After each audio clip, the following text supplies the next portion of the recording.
నమస్తే quick news కు స్వాగతం. మాడుగుల నియోజకవర్గంలో తెలుగుదేశం పార్టీ గెలిచి తీరుతుందని తెలుగుదేశం జనసేన బీజేపీ పార్టీల ఉమ్మడి అభ్యర్థి బండారు సత్యనారాయణ మూర్తి అన్నారు. శనివారం రాత్రి స్థానిక తెలుగుదేశం పార్టీ నాయకులు డోకల నరసింహమూర్తి ఆధ్వర్యంలో ఏర్పాటు చేసిన కార్యకర్తల పరిచయ సమావేశంలో ఆయన మాట్లాడుతూ కార్యకర్తలను నాయకులను కలుపుకుని మాడుగుల నియోజకవర్గంలో తెలుగుదేశం పార్టీని గెలిపించి తీరుతానని బండారు స్పష్టం చేశారు. సోమవారం మాడుగుల నిర్వహించనున్న నామినేషన్ కార్యక్రమానికి 3 పార్టీల కార్యకర్తలు తరలి రావాలని పిలుపునిచ్చారు. తాను చిన్ననాటి నుంచి ఈ ప్రాంత వాసినని, మాడుగుల నియోజకవర్గంలో ప్రతి మండలంలో తమకు బంధుత్వాలు ఉన్నాయని, కోటపాడు మండలం అల్లుడిని అంటూ నియోజకవర్గంలో పరిచయాలు గురించి ఆయన తెలియజేశారు. ఎమ్మెల్యేగా తనని పార్లమెంట్ సభ్యుడిగా సీఎం రమేష్ ను గెలిపించినట్లయితే మాడుగుల నియోజకవర్గంలో అభివృద్ధి అంటే ఏమిటో చూపిస్తానని అన్నారు. సత్యమూర్తిగా రామాయణాలు కావచ్చు, కొన్ని పేరు చెప్పేసిన గణబాబు కావచ్చు, వీరా గోవింద్ కావచ్చు, గంటా శ్రీనివాసరావు కావచ్చు, లేదా హైమావతి కావచ్చు, చెంగల్ వెంకటరావు కావచ్చు, దంపా మేరీజు గారు కావచ్చు, కేఎస్ఎం రాజు కావచ్చు, సోమ కావచ్చు, ఇంతమందిని ఎమ్మెల్యే చేసిన ఎంపీలు 3 ఎంపీలు దంపా మేరీజు కుమార్ నేను ఎంపీ చేశాను. ఇది చాలా పద్ధతులు. 12 మంది ఎమ్మెల్యేలు బండారు సత్యనారాయణమూర్తి ద్వారా చంద్రబాబును పెట్టుకుని 3 ఎంపీలు చేసిన వ్యక్తిని నేను ఈవేళ పార్టీ ఆదేశం లేకుండా ఇలా వస్తే బండారు ప్రత్యేక నేను చంద్రబాబు నాయుడు గారికి 60 రోజులు నాకు సీట్లు ఇవ్వకపోయినా నేను ఇంట్లోంచి పైకి రాలేదు, ప్రెస్ ముందు కనపడలేదు, ఒక్క మాట చెప్పలేదు. మళ్ళీ మామూలు ఎక్కడో పొరపాటు కోపంతో ఆవేశంతో జెండాలను కాలుస్తారని చెప్పి మనుషులు కాపాడబెట్టాను. అక్కడ నేను మరి తప్పైపోతుందని చెప్పి చంద్రబాబు గారు చెప్పకుండా నేను పొల్ల కూడా కలపడం, నా జీవితం పోయినా పార్టీ డైరెక్టర్ నేను మాత్రం ఉదయం వెళ్తున్నాను. మీ అందరూ టీవీలో చూస్తారు, అది నాకు చాలు. ఒక నిమిషం రాజుగారి ముందులో పాలు పోసే కార్యక్రమం పెట్టుకొని దాంట్లో పాలు మానేసి లాడ్ పాలు ఎత్తాడు, ఏ పాలు ఎత్తాడు, నేను నీళ్ళెత్తే ఏమైపోయిందని చెప్పి అనుకుంటే మాత్రం అందరూ నీళ్ళెత్తేస్తారు. నేను మనందరినీ కూడా క్షమించను. నేను ఒకటే చెప్తాను, పార్టీ వాదిగా పార్టీ కూడా పరిస్థితిలో మీరు బూత్కి మేము 100 మంది టాస్క్ ఇచ్చాం. ఆ టాస్క్ లో మీరు 100 మంది చెప్తామని చెప్పి ఓ 10 మంది తిరిగి ఏమైపోయిందో వాళ్ళు చెప్తారు అనుకుంటే కుదరదు. నేను మీకు తెలియకుండానే నేను నా మనసు పంపించుకుంటాను. మీరు ఏ పరిస్థితులు కూడా 100 మంది అంటే 100 మంది తీసుకురావాల్సిందే. 100 మంది అంటే ఇంకొక 5 తేవాలి, కానీ 5 తగ్గితే మాత్రం నేను ఒప్పుకోలేదు. అందువల్ల దయచేసి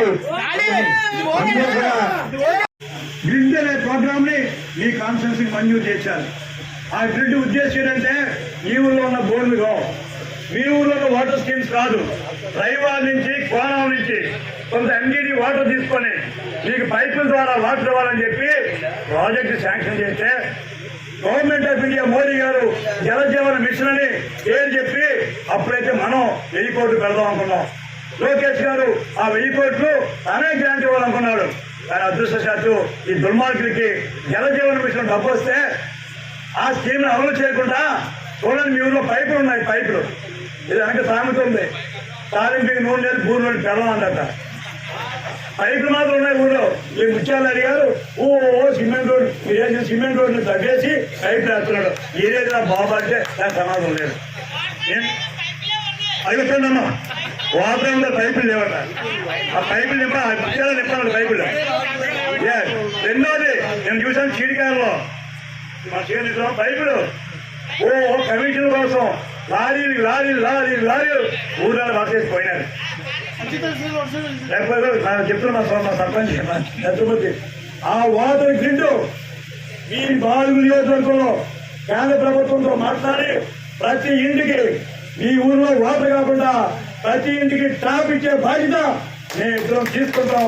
దేశంలో చేసి ఆ జలజీవన మిషన్ ని అమలు చేసే బాధ్యత కూడా మేము తీసుకుంటాం. అప్పుడు ముఖ్యంగా కానీ ఆయన మంచి టీఆర్ఎస్ గారు, మీరే డిప్యూటీ సీఎం గారు, ఎందుకు మీరు జలజీవన మిషన్ ని గ్రామాల్లో వాటర్ లేకపోయినారు, ఆయన నీళ్ళు లేకపోయినారు, పైపు ఎందుకు కొనాలి? మీరు నాకు అర్థం కాదు. మీ జగన్మోహన్ ఎందుకు కొనాలి పైపులు? కమిషన్ చాలుకి. అందుచేత మీరందరూ కూడా అర్థం చేసుకొని 2 కేంద్ర ప్రభుత్వ పథకాలు ఉచిత మీకు ఎవరిస్తున్నారు మనం చెప్పాలి. చాలా మంది అమాయకులు తెలియదు. రెండోది మనకు ఒక పథకం ఉంది, ఆయుష్మాన్ భవ. చూడండి బోర్డులు ఉంటాయి, రాజేశారు.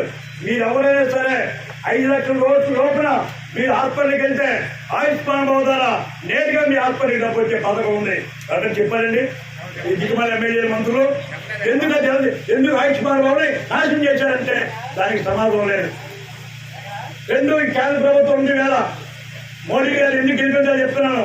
మనకి ఫసల్ బీమా యోజన ఉంది. రైతాంగానికి ఏదైతే బీమా ఉందో ఆ బీమా సైకిల్కి బీమా ఉంది, స్కూటర్కి బీమా ఉంది, సెల్ ఫోన్కి బీమా ఉంది. రైతుకి ఎందుకు బీమా ఉండకూడదని ఈ ఏదైతే మన ఫసల్ బీమా యోజనలో ఒక పథకం తెస్తే కనీసం ఇన్సూరెన్స్ కట్టగా ఇవాళ ఎకరా భూమి పోయిన పంట పోయింది మీకు డబ్బిచ్చారా? చెరుకు పోయింది డబ్బిచ్చారా? కూరగాయలు పోయిన డబ్బిచ్చారా? ఈ ఆయుష్మాన్ భావలో 1 ఎకరా రైతు వరి ఉడిచి ఎండిపోతే కనీసం 4 వేషంలో ఎండిపోతే మా జూన్కి నవంబర్ కల్లా చేసి 24,000 రూపాయలు ఎకరాకి నేరుగా క్యాష్ మీ బ్యాంకులో వేయాలి. వేశారా? ఊరికిచ్చారు గారు. ఎందుకు మీరు ఏదైతే ఈ అన్నదాత పెట్టాం ఆ ఫసల్ బీమా యోజన అమలు చేయడం దుర్మార్గులు ఈ మార్గులు రైతాంగానికి అన్యాయం చేసింది ఈ జగన్మోహన్ రెడ్డి కాదని అలాగని కోరుతున్నాం. అలాంటి పథకాలన్నీ కూడా అమలు చేయడం కోసం వచ్చాం తప్ప మోసం చేయడానికో ఓట్లకి తప్పుడు మాటలు మాట్లాడి ఇదో అమ్మోడిచ్చో బొమ్మోడిచ్చో చెప్పడం కోసం మీరు రాలే. ఒక రైతు బాగుపడాలి, లాభసాటి కావాలి, దానికి అనేక మార్గాలు ఉన్నాయి. అందుచేత అవన్నీ చేయడానికి మనం ప్రయత్నం చేద్దాం. మేము మిమ్మల్ని కోరేది ఒకటే, నేను కానీ రమేష్ గారు కానీ మాకున్న టైం 18 రోజులు. నిన్నే మోసంతో ఇచ్చాను, మొన్న వచ్చాను. నేను ఈ మనలోనే అదృష్టంగా నాకు ఇష్టమైనటువంటి ఈ పాడుపాడు మనలో ఆ భర్త నుంచి నా ముహూర్తాన్ని ప్రారంభించుకున్నాను. ఈ మనలో ఎంచుకున్నాను. కొందరు ఎత్తుకొని ఉన్నా, కొందరు నాయకులు ఇంకా అలకలో ఉన్నా, ఇంకో ఉన్నా నా ముహూర్తం కోసం నేను ఏకాదశి అని స్టార్ట్ చేశాను. మీ మందరిని రిక్వెస్ట్ చేసేది ఒకటే, మీరే నాయకుడిగా మారండి, మీరే కార్యకర్తగా మారండి. ప్రతి ఇంటి కింద చెప్పారు మా సూర్యనారాయణ గారు, చెప్తారు సూర్యనారాయణ గారు, ప్రతి వాకిలితో పట్టుకోండి. ఎన్ని ఓట్లు ఉన్నాయి, ఎన్ని మనకు వస్తున్నాయి, ఏ ఊరు వీక్ గా ఉంది, ఎందుకు వీక్ గా ఉంది ఉంటే కావాలి. ఆ ఊళ్ళో మేము మీటింగ్ పెట్టి చదువు చెప్పడానికి మేము సిద్ధంగా ఉన్నాం. మిమ్మల్ని కోరేది ఈ 18 రోజులు శ్రమ అనుకోకుండా 20 ఏళ్ళు మనం ఇబ్బంది పడుతున్నాం. మీ మార్గుల్లో దయించి ప్రతి ఇంటికి ప్రతి ఇల్లు ప్రతి వార్డుని కలిసి బీజేపీ ఎందుకు ఓటు వేయాలా, అయోధ్య రామ మందిరం తెచ్చినటువంటి మోడీ గారు నిజాయితీ ప్రధానమంత్రిని ఎందుకు మనం తెచ్చుకోవాలో అదే చెప్పండి. చంద్రబాబు నాయుడు పరిపాలన దక్షుడు పథకాలు మీ అందరూ తీసుకునే మీకు ఎవరైనా చెప్పక్కర్లేదు. అందరూ సీనియర్స్, అందరూ రాజకీయ చైతన్యం గల మండలం ఏదో ఉన్న విశాఖ జిల్లాలో కేకోటపాడు. మీరు తెలియదు సంగతి చెప్తున్నాం. పూర్ణాయి గారు ఏమో ఇక్కడ మండల ప్రతి తండ్రులు పోటీ చేసినప్పుడు 81 సంవత్సరంలో నేను పూర్ణాయి గారి కోసం నేను టీం ఎత్తున్నాను. కౌంటింగ్ చూస్తే కేకోటపాడులో రణరంగా కనిపించింది నాకు చిన్న వయసులో. అటు మారేపల్లి నాయుడు గారు, ఇది మా పూర్ణాయి గారు కౌంటింగ్ వేళ 100% కౌంటింగ్. అంటే అంత రాజకీయ చైతన్యం గలండి విశాఖ జిల్లాలో ఏదైనా ఉందంటే అది కేకోటపాడు సమితి వేళ. అంటే రాజకీయ చైతన్యానికి మీ దగ్గర లోటు లేదు, అనుభవమైనటువంటి అపారమైనటువంటి నాయకత్వం ఉంది. ఈ నాయకత్వంలో మా ఇద్దరికి ఇంటింటి తిరిగి మీరే ఒక బంధువుగా, మీరే ఒక కార్యకర్తగా, మీరే ఒక నాయకుడిగా, అటు సీఎం చెప్పాను కదా సీఎం రమేష్ గారి గురించి, ఒక ఎంపీ నామినేషన్ కి కేంద్ర హోమ్ మినిస్టర్ రాజ్నాథ్ సింగ్ వస్తుందంటే రమేష్ గారి పౌరంతో అర్థం చేసుకోవాలి.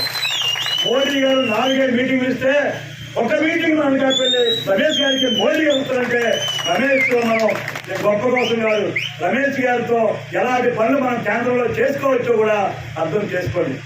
అయితే రమేష్ గారికి పువ్వు కమలాన్ని వికసించండి. ఆ కమలం ద్వారా ఈ దేశం వికసించాలా, మనం వికసించాలా. మొట్టమొదటి ఓటు కమలానికి వేయండి. నా అదృష్టం చెప్పండి రా, నేను పుట్టిన దగ్గర నుంచి సైకిలే చెప్పాను, చనిపోయే వరకు సైకిల్ అని చెప్పాను. మన పార్టీలు మాత్రం టీవీలు రాస్తే అడిగాను, చెప్పారు నేను చనిపోయిన తర్వాత కూడా ఈ పసుపు జెండాతో చనిపోతున్నా తప్ప వేరే జెండా చెప్పాను. నా అదృష్టం ఏంటంటే ఇదే నాకు సీట్ రాకపోయింది.